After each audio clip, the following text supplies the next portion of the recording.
Hi, and welcome to Exhibit Extras, where we take you inside our exhibits and our exhibit making process. So with this, today, what I have with me are a couple of different smaller items that are all pertaining to the transportation exhibit that we currently have on display at the Chesterian Museum. Now, this is actually one of the larger exhibits that we've used. It takes up 2/3 of our museum floor and utilizes all of our cases like this, all of our pedestal cases, our big L case in the middle, one of our big cabinets. So a lot of stuff, a lot of space that's being utilized. But even with that, not everything has made the cut that was considered for the exhibit. So I want to show you a couple of things that missed the cut and talk about why they missed versus why some of the stuff that made the exhibit actually showed up. So the first thing, and this one is a very nice photograph of a couple of cars parked outside of the Baptist Church on Main Street. And if you look closely, you've got two vehicles, and then you also have either a bike or a motorcycle parked on the sidewalk behind it. Now, why was this considered for the exhibit? Because it's a very quick, easy visual.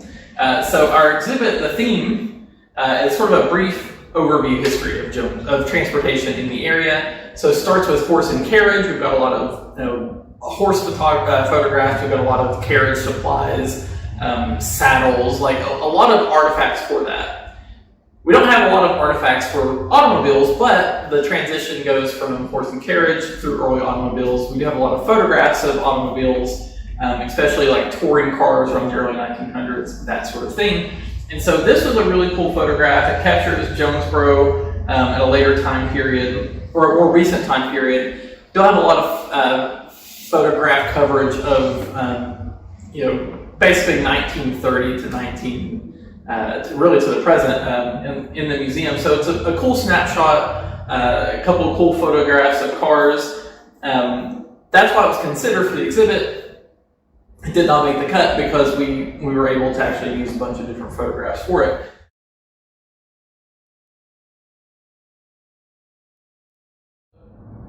When we're getting stuff together for an exhibit, we sort of, stuff that catches our eyes, we have a broad theme in mind. We're putting this stuff together. And so if something doesn't quite fit, either spatially or thematically, then we will set it to the side. And then if we can't find a way to make it work, we'll take it back to the archive. So this one did not make the cut, but we do have another framed photograph up on display. That is an older photograph, but it is a nice big framed photograph, and it fits nicely in the exhibit. And that photograph that made the cut is the photograph of basically a car race challenge of how far you could go on 1 gallon of gas in 1926. So that photograph made the exhibit. That's a really cool photograph. It tells a story more directly than this photograph does, but also relates. We also were able to enhance that photograph with a newspaper. We actually have 2 newspapers that were considered for the exhibit. One made the cut and one didn't. So this photograph, or this newspaper here, it's a Herald and Tribune, 1926. And so it's October 1926, and it tells the story of how B.H. Chili's became the owner of a motor company in Jonesborough. It talks about taking over the ownership and the plans of what the motor company was going to do. And so that related to the exhibit because the photograph of the contest winner purchased their vehicle from this motor company. So we actually had this on display right up until the exhibit opened, toying around with it. The thing about newspapers, they're kind of clunky. They're not great visuals just by themselves. They're really good at enhancing things. So we simplified our case and we went with a newspaper, also from October 1926, that instead of detailing the ownership of the motor company like this article does, we went one with details about the contest and the contest winner. So they're sort of side by side in the exhibit. Now the third thing that I have here is actually really, really interesting. So this is an order for a motor vehicle from Dodge Brothers, Dodge Motor Company in Johnson City, Tennessee. It shows an itemized purchase for a motor vehicle at that time.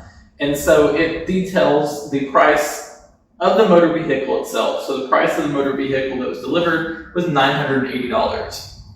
It also goes through casing and tube pricing, which was $36 and $3.50. The bumper cost extra, was $40.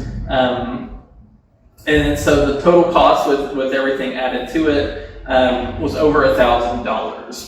So that's a really cool artifact. It tells a specific story about vehicle and vehicle ownership and pricing in the area. So we can use this to supplement the photographs that are out. We actually have a couple of touring car photographs that are out right now. But again, got to think about space. So it's kind of a big artifact. You can kind of see everything pretty clearly.